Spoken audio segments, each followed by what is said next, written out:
செய்திகள் தொடர்கின்றன. காரைக்காலில் பாலிடெக்னிக் கல்லூரியின் 6வது ஆண்டு கலை விழாவில் தமிழர் பாரம்பரிய கலைகளை ஆடி மாணவர்கள் அசத்தினர். காரைக்கால் அடுத்த வரிச்சிக்குடியில் அமைந்துள்ள அரசு பாலிடெக்னிக் கல்லூரியின் 6வது ஆண்டு கலை விழா கடந்த 3 நாட்களாக நடைபெற்றது. விழாவில் பாலிடெக்னிக் கல்லூரி மாணவ மாணவிகள் பங்கு பெற்ற 38 விதமான போட்டிகள் இடம்பெற்றன. நாடகம், பாட்டு, நடனம், இசை என பல்வேறு அம்சங்களில் தமிழர் பாரம்பரிய கலைகளான புலியாட்டம், சிலம்பாட்டம், கரகாட்டம், கண்ணை கட்டிக்கொண்டு உரியடித்தல் உள்ளிட்ட போட்டிகள் இடம்பெற்றன. இப்போட்டிகளில் மாணவ மாணவிகள் ஆர்வமுடன் பங்கேற்று தங்களது திறமையை வெளிப்படுத்தினர். விழாவில் பாலிடெக்னிக் கல்லூரி முதல்வர் சந்தனசாமி, கோட்டுச்சேரி காவல் நிலைய உதவி ஆய்வாளர் புருஷோத்தமன் மற்றும் கல்லூரி விரிவுரையாளர் பேராசிரியர்கள் கலந்து கொண்டனர். ஆண்டு முழுவதும் தொழில்நுட்ப கல்வி பயின்று வரும் மாணவர்களுக்கு பொழுதுபோக்கு அம்சமாக மட்டுமின்றி அவர்களது தனித்திறமைகளை வெளிக்கொண்டு வருவதற்கு பாலமாகவும் இவ்விழா அமைந்துள்ளது என்றால் மிகையாகாது.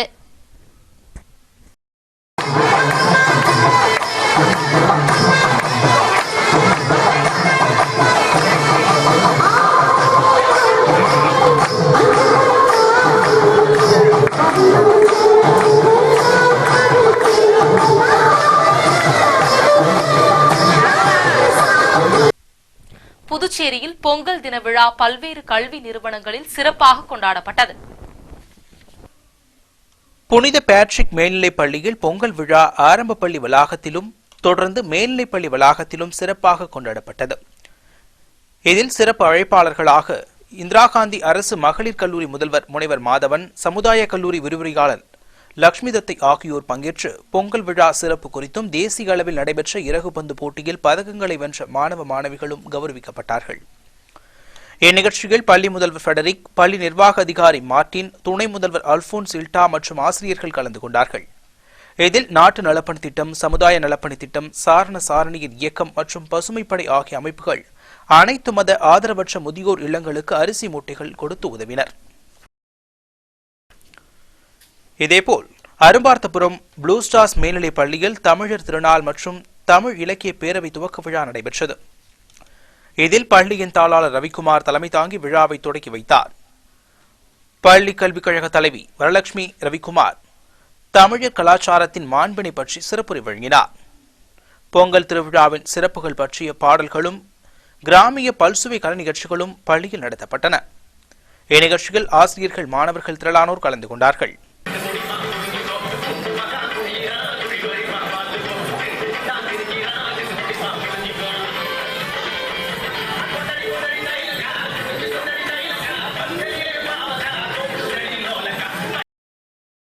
இதேபோல் மிஷன் வீதியில் உள்ள புனித அன்னாள் உயர்நிலைப் பள்ளியில் தமிழர்களின் பாரம்பரிய விழாவான பொங்கல் விழா சிறப்பாக கொண்டாடப்பட்டது. இந்நிகழ்ச்சியில் மாணவ மாணவியர்களுக்கு பொங்கலும் கரும்பும் வழங்கப்பட்டன. இதில் ஆசிரியர்கள் அன்னமேரி, அகஸ்டின், அருட்தந்தையர் சைமன் உட்பட பலர் கலந்து கொண்டார்கள். தொடர்ந்து மாணவர்களின் கலை நிகழ்ச்சிகள் நடத்தப்பட்டன. செகா ஆர்ட் கேலரியில் நடைபெறும் 5 நாள் ஓவிய கண்காட்சியை காங்கிரஸ் கட்சி தலைவர் ஏவி சுப்பிரமணியன் துவக்கி வைத்தார். ஓவியர் முனுசாமியின் கைவண்ணத்தில் உருவான படைப்புகள் காட்சிப்படுத்தும் நிகழ்ச்சி நீலராஜயப்பர் வீதியில் உள்ள செகா ஆர்ட் கேலரியில் நடைபெற்றது. எல்லோரா ஓவிய மைய நிறுவனர் ரவி வரவேற்புரை வழங்க சிறப்பு அழைப்பாளராக காங்கிரஸ் கட்சி தலைவர் ஏவி சுப்பிரமணியன் கலந்து கொண்டு காட்சியை துவக்கி வைத்து பார்வையிட்டார். இந்நிகழ்ச்சியில் இளைஞர் காங்கிரஸ் தலைவர் இளையராஜா, புதுச்சேரி ஓவிய சங்கத்தின் தலைவர் இபேர், சிற்பி ஜெயராமன் உட்பட பலர் கலந்து கொண்டனர். இக்கண்காட்சி வருகிற 15ஆம் தேதி வரை நடைபெறுகிறது. காரைக்காலில் பிரபல சாராய வியாபாரி ராமு மர்ம நபர்களால் வெட்டி படுகொலை செய்யப்பட்டுள்ளார். காரைக்கால் அடுத்த திருப்பட்டினம் பகுதியைச் சேர்ந்த பிரபல சாராய வியாபாரி ராமு எனும் ராதாகிருஷ்ணன், இவரது முதல் மனைவி வினோதாவுடன் ஏற்பட்ட கருத்து வேறுபாடு காரணமாக பிரிந்து வாழ்ந்த ராமு கடந்த ஆண்டு எழிலரசி எனும் பெண்ணை 2ஆம் திருமணம் செய்து கொண்டு வாழ்ந்து வந்தார். இந்நிலையில் கடந்த மாதம் வினோதாவின் கட்டுப்பாட்டில் உள்ள ஒரு தொழிற்சாலைக்கு சென்று ராமு தகராறு செய்ததாக திருப்பட்டினம் போலீசார் வழக்கு பதிவு செய்து கைது செய்தனர். அவ்வழக்கில் ஜாமீனில் வெளிவந்த ராமு தனது 2வது மனைவி எழிலரசுடன் இருசக்கர வாகனத்தில் காரைக்கால் வந்துள்ளார். திருப்பட்டினம் செல்லும் போது காரைக்கால் காமராஜர் சாலையில் மதகடி அருகே இருசக்கர வாகனத்தில் வந்த மர்ம நபர்கள் ராமு மற்றும் எழிலரசியை அரிவாளால் சரமாரியாக வெட்டியுள்ளனர். தடுக்க வந்த அருள்ராஜ் மற்றும் விக்ரமனையும் அரிவாளில் வெட்டிய மர்ம நபர்கள் தங்களது இருசக்கர வாகனத்தை போட்டுவிட்டு வேறு காரில் தப்பிச் சென்றுள்ளனர். இச்சம்பவத்தில் கழுத்து பகுதியில் வெட்டப்பட்ட ராமு சம்பவ இடத்திலேயே துடிதுடித்து பரிதாபமாக உயிரிழந்தார். பலத்த காயமடைந்து உயிருக்கு போராடிய எழிலரசியை காரைக்கால் அரசு பொது மருத்துவமனையில் சிகிச்சைக்காக சேர்த்துள்ளனர். பலத்த காயமடைந்த எழிலரசியை மேல் சிகிச்சைக்காக தஞ்சை அரசு மருத்துவக் கல்லூரி மருத்துவமனைக்கு அனுப்பி வைத்த போலீசார் ராமுவின் உடலை பிரேத பரிசோதனைக்காக காரைக்கால் அரசு மருத்துவமனைக்கு அனுப்பி வைத்தனர். அரிவாள் வெட்டுக்காயம் ஏற்பட்ட அருள்ராஜ் மற்றும் விக்ரமனும் காரைக்கால் அரசு பொது மருத்துவமனையில் சிகிச்சை பெற்று வருகின்றனர். கடந்த ஆண்டு ஜனவரி மாதத்தில் நாகூரை சேர்ந்த விடுதலை சிறுத்தைகள் கட்சியை சேர்ந்த பொறுப்பாளர் ரங்கையன் என்பவர் கூலிப்படையினரால் கொலை செய்யப்பட்டதை தொடர்ந்து தற்போது சாராய வியாபாரி ராமு படுகொலை செய்யப்பட்ட சம்பவம் காரைக்காலில் பெரும் பதற்றத்தை ஏற்படுத்தியுள்ளது. டூ வீலரில் போயிட்டு இருந்தோம். வெளில கொஞ்சம் போகிறதுக்காக அண்ணா முன்னாடி போனாங்க, நாங்கள் பின்னாடி போனோம். போகும்போது யாருன்னு தெரில, வண்டியை விட்டு குறுக்க விட்டு இடிச்சு வெட்டிட்டாங்க. தடுக்க போவோம், எனக்கும் அண்ணனுக்கும் வெட்டிட்டாங்க.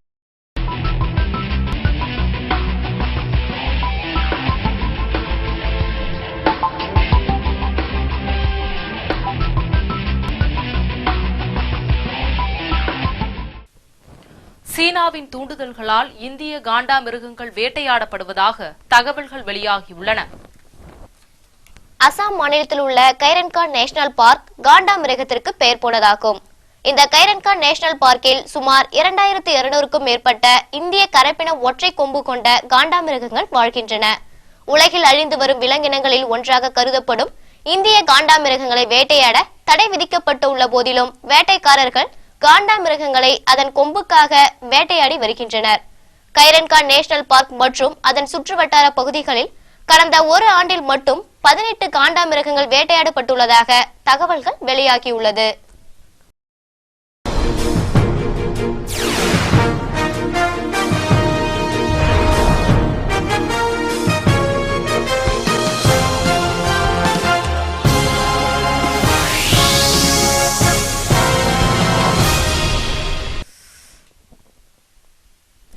சீனாவில் மலை கிராமத்தில் ஏற்பட்ட மிக மோசமான நிலச்சரிவிற்கு கிராமமே மண்ணுக்குள் புதைந்தது. சீனாவின் தென்மேற்கில் யுன்னான் என்ற மலைப்பிரதேசம் அமைந்துள்ளது.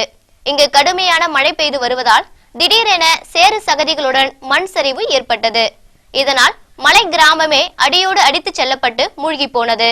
இதில் கிராமத்தில் இருந்த குழந்தைகள், முதியவர்கள் உட்பட அனைவரும் சேறு சகதிக்குள் சிக்கிக் கொண்டனர். மண் தோண்டும் நவீன இயந்திரங்களுடன் 1000 மீட்பு படையினர் சம்பவ இடத்திற்கு உடனடியாக விரைந்தனர்.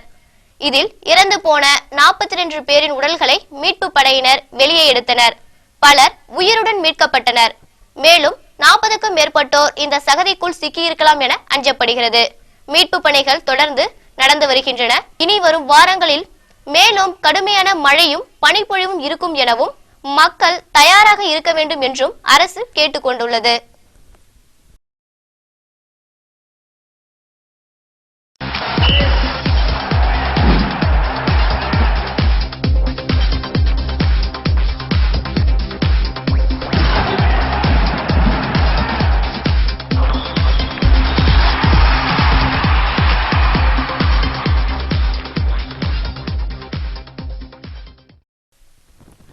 சிட்னி சர்வதேச டென்னிஸ் தொடரின் ஒற்றையர் பிரிவில் போலந்து வீராங்கனை அக்னிஸ்கா ரன்வின்ஸ்கா சாம்பியன் பட்டம் வென்றார்.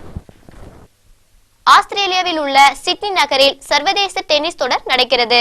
இதில் வெள்ளிக்கிழமை நடந்த பெண்கள் ஒற்றையர் பிரிவு இறுதிப் போட்டியில் போலந்தின் அக்னிஸ்கா ரத்வன்ஸ்கா ஸ்லோவாகியாவின் டொமினிகா சிபுல்கோவாவை எதிர்கொண்டார். இதில் அபாரமாக ஆடிய ரத்வன்ஸ்கா 6-0, 6-0 என்ற நேர் செட் கணக்கில் மிக சுலப வெற்றி பெற்று சாம்பியன் பட்டத்தை கைப்பற்றினார். பெண்கள் இரட்டையர் இறுதிப் போட்டியில் ரஷ்யாவின் நாடியா பெட்ரோவா ஸ்லோவேனியாவின் கதரினா சிரிபாட்னிக் ஜோடி இத்தாலியின் சாரா இரானி ராபர்டா வின்சி ஜோடியை சந்தித்தது. இதில் பெட்ரோவா சிரிபாட்னிக் ஜோடி 6-3, 6-4 என்ற நேர் செட் கணக்கில் வெற்றி பெற்று சாம்பியன் பட்டத்தை வென்றுள்ளது.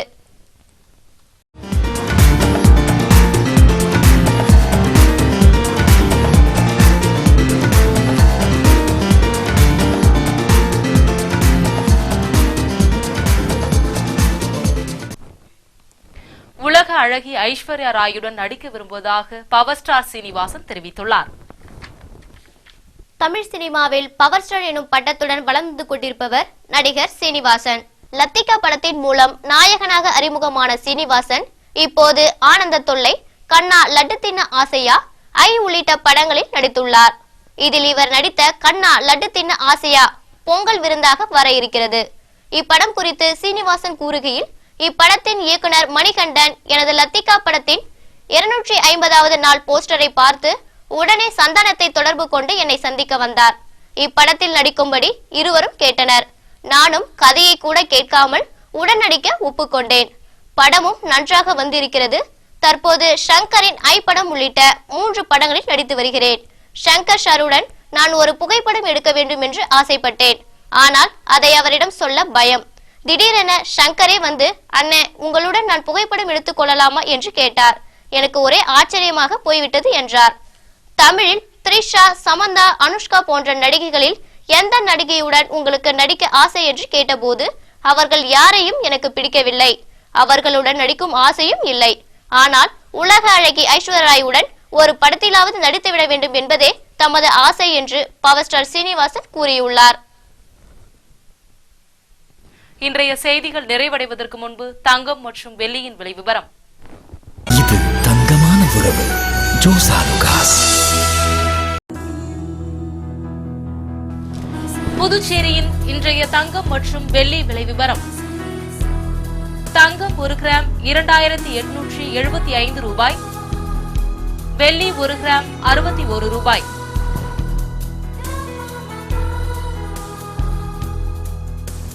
மீண்டும் இன்றைய முக்கிய செய்திகள். பொங்கல் தினத்தை முன்னிட்டு முதியோர்களுக்கு பென்ஷன், அமைச்சர் ராஜவேலு தகவல். போக்குவரத்து காவல்துறை சார்பில் தலைக்கவச விழிப்புணர்வு பேரணி. பேரணியை ஐஜி ரன்வீர் சிங் கிருஷ்ணய்யா துவக்கி வைத்தார். சுவாமி விவேகானந்தரின் 150வது பிறந்த நாள் விழா. பல்வேறு அமைப்புகள் சார்பில் மாலை அணிவித்து மரியாதை. திருக்குறள் மன்றம் சார்பில் புதிய அமைப்பு. வருகிற 16ஆம் தேதி துவக்க விழா.